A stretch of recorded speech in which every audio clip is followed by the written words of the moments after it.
absolutely no idea what this is about, but I'm keeping it because it has something to do with Octavia Butler. For inappropriate relationships with his former students.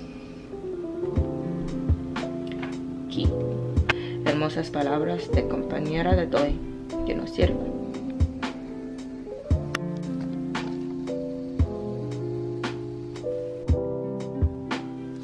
So, over the past few months, I have acquired a few new books, and today you are going to help me go through and unhaul the ones that I don't want. Basky, where are you going?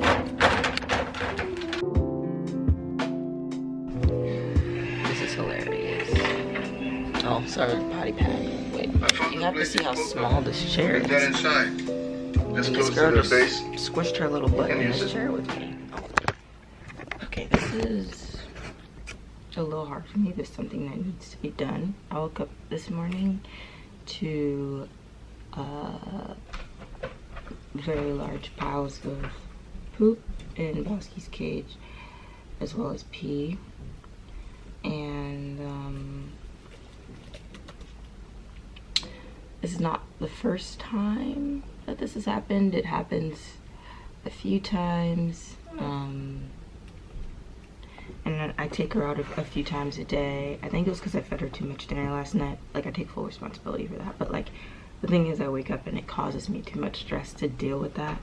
And I know it would be better for her if she wasn't with someone who was stressed when things like this happen, because I know that they're accidents. So, unfortunately, because I cannot find anyone that I personally know and love to take care of her, surrendering her. Please stop. Stop it. Sit down. Be quiet. Sit. Thank you. And I'm also just like, unfortunately, there's a lot going on in my life right now, and I'm still raising myself, and I don't have it in me to do both of us at the same time. I don't have the patience. I'm not good at it, and it's okay to admit that.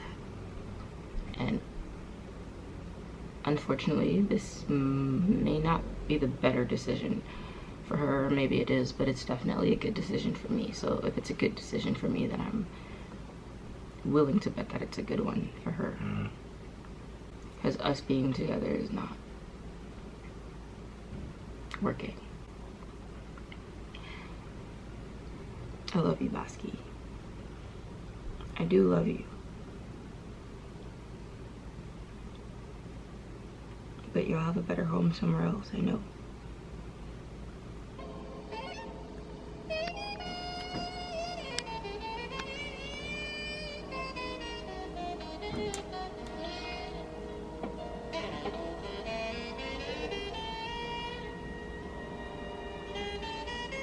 Watching it before when it was pink and purple, but now I'm watching the sun come up over the horizon, and it's literally like the most beautiful golden ball of fire I've ever seen.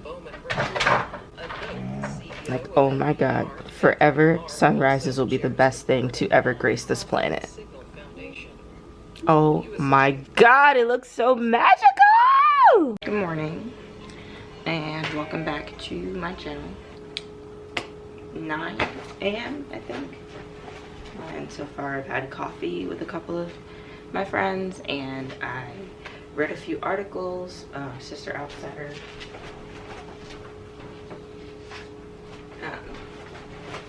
I read Sister Outsider by Audre Lorde this morning, and also The Transness of Blackness and the Blackness of Transness by Marquise Bay.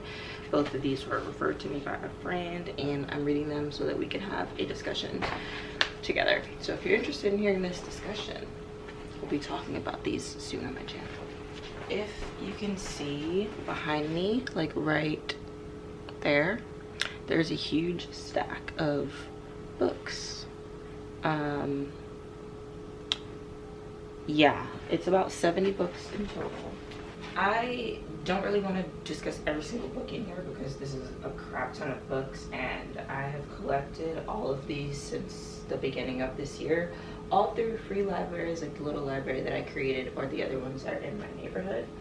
So yeah, I kind of just want to run through them real quick and see what I'm going to keep, what I'm not going to keep, because this is insane, and I don't have space on my shelves for more. So let's just start with the one on top.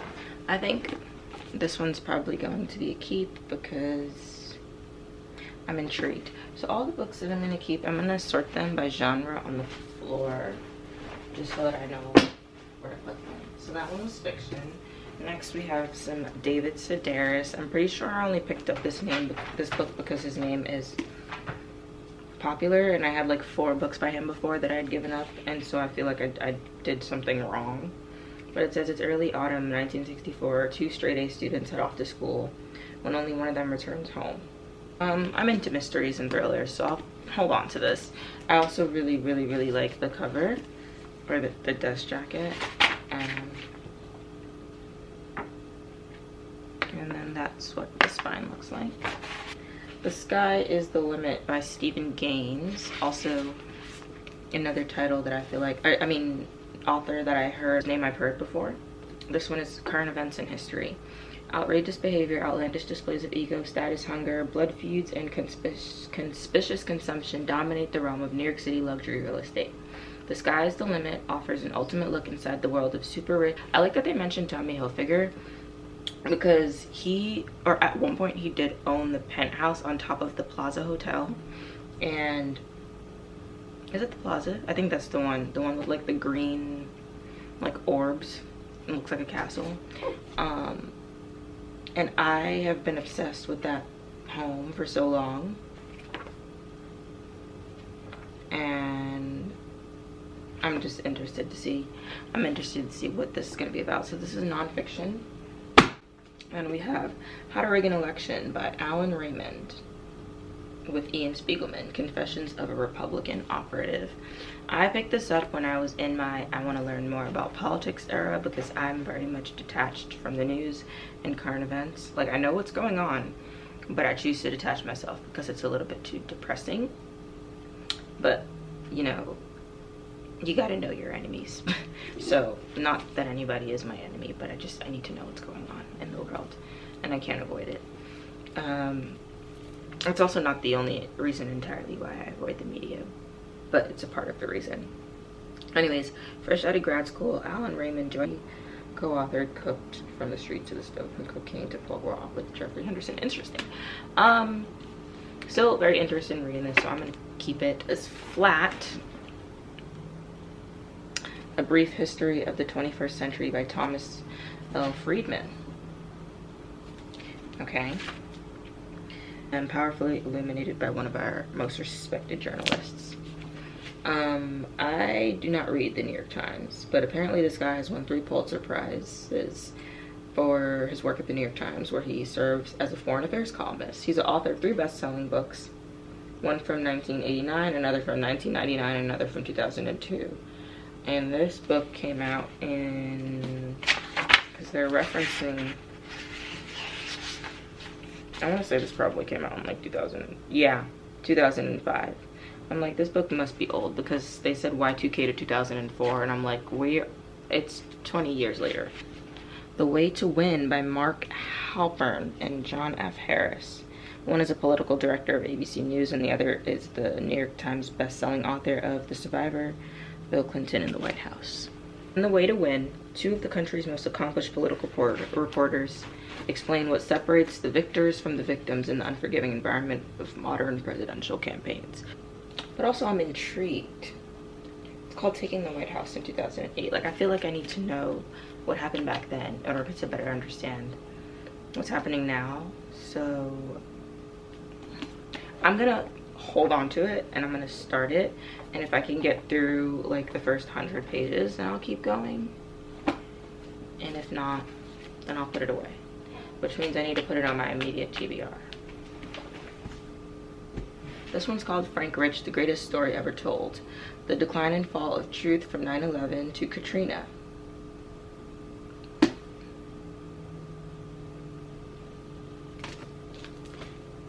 Ooh, there's a really nice bookmark in here from the Hamptons. It's a bookstore called Bookhampton. Anyways, when America was attacked on 9/11, its citizens almost unanimously rallied behind its new untested president as he went to war. What they didn't know at the time was that the Bush administration's highest priority would not be to vanquish al-Qaeda, but to consolidate its own power at any cost. Washington leak and a devastating hurricane at long last revealed the man behind the curtain, as well as a sad story that had been so effectively sold to the nation as a God-given patriotic fact. 8.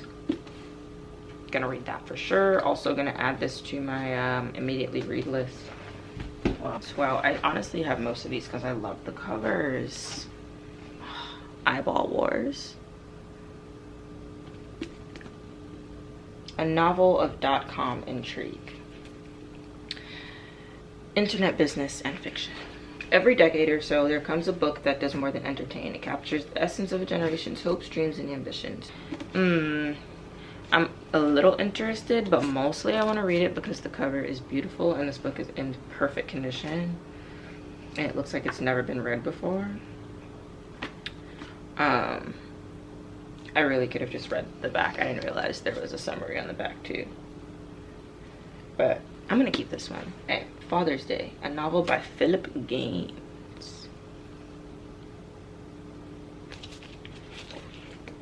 Matthew Weber's life has just taken a turn for the worse. His father has killed himself, a tragedy for which. The only reason I don't want to keep these short story collections is because I do not read short stories as often as I should, and yeah, I don't think I'm going to get to these anytime soon. The Best American Short Stories. I will just keep these as like bedside table books. Local News by Gary Sotos. I think this looks like some children's short stories. The only reason I picked this up was because on the back it says Angel has to act fast or have photos of his naked body plastered all over school. It's like YA but like serious, and I feel like I've read Gary Soto when I was Octavia's Brood. I only picked this up because I assumed it had something to do with Octavia Butler. It says science fiction and fiction. Yeah, I have absolutely no idea what this is about, but I'm keeping it because it has something to do with Octavia Butler. I'm just gonna go ahead and put it here, my black lit shelf. Bringing up Bebe. One American mother discovers the wisdom of French parenting. Okay, I think this is gonna be the first book that I unhaul because I literally just picked this up because I liked the cover and I thought that it would be an interesting story to read. But considering all the stories that I just put down on my floor, I don't think I'll ever pick this one up or have the time to pick this one up because I also don't really care too much about parenting. I don't want to be a parent, but it is a beautiful Penguin Classic edition, but we're not keeping it.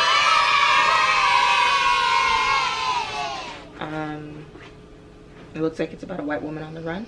It says 26-year-old Ruth excels at microchip design but decides to get rich the old-fashioned way, robbing banks. Yeah, I'm reading that. Then we have a novel called Fundamentally by Nusaiba Yunus. Also love this cover. It says when Nadia Amin, a witty and bright-hearted PhD student, publishes an article on methods for rehabilitating ISIS brides, everything changes. Again, interesting and knowledgeable read for me. Here, a novel by Julia May Jones. When I was a child, I loved old men, and I could tell that they also loved me.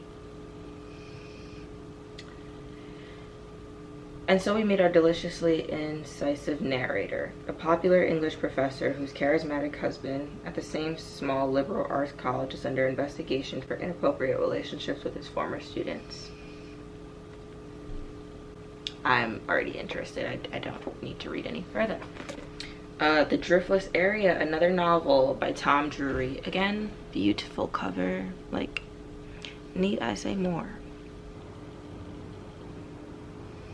This sounds beautiful. Keep. Again, another beautiful book. This one's called This Tender Land by William Kent Kruger. A novel as well.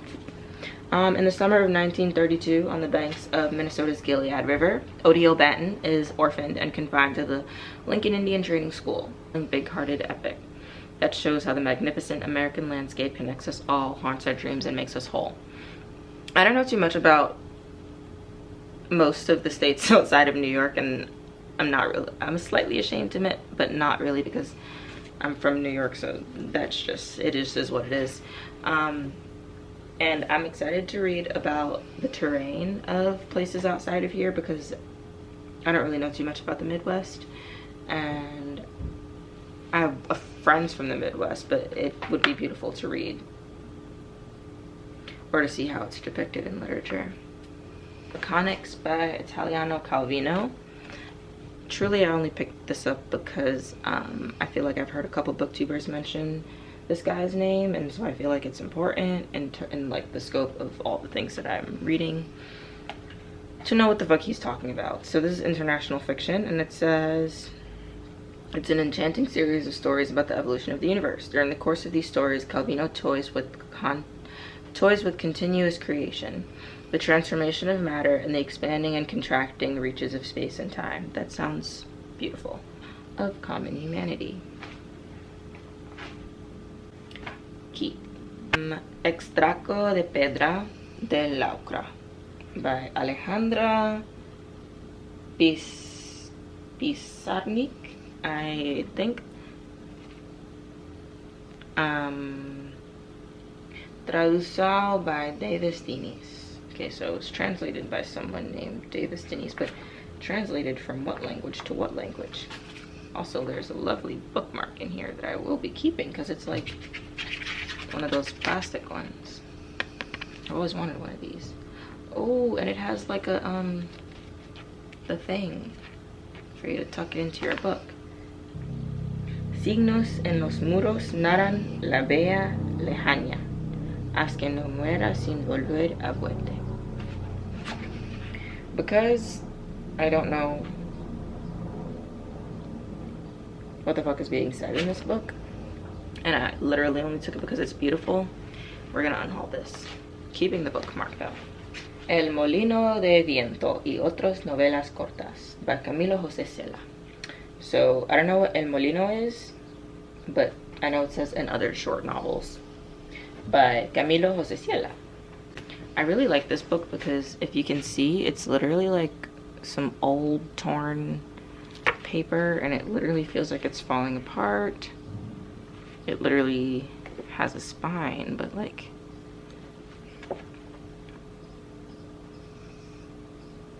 I want to keep this because I want to read in Spanish, and this is like a short novel, another short novel in Spanish. And also just like the way it's constructed is so beautiful. Solo así podrán ser verdades aquellas hermosas palabras de compañera de hoy que nos sirva. Basta el sacramento entre gentiles, el matrimonio no pasa. Okay, my camera's dying. I'm gonna keep this.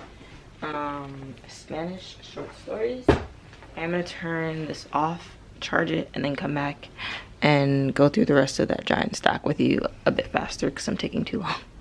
Okay, this is Future 7, currently editing this video, and I just want to let you know that I'm most definitely going to finish the rest of this unhaul. The books are still back there on that table, just like I showed you in that last clip. It's just been a few days and a lot of things have been going on, so just come back to my channel for the next part of this book unhaul if you're interested. Or if you're interested in any of the books that I am unhauling, let me know. I can send them to you, or I can tell you which little libraries you can hit up to get them.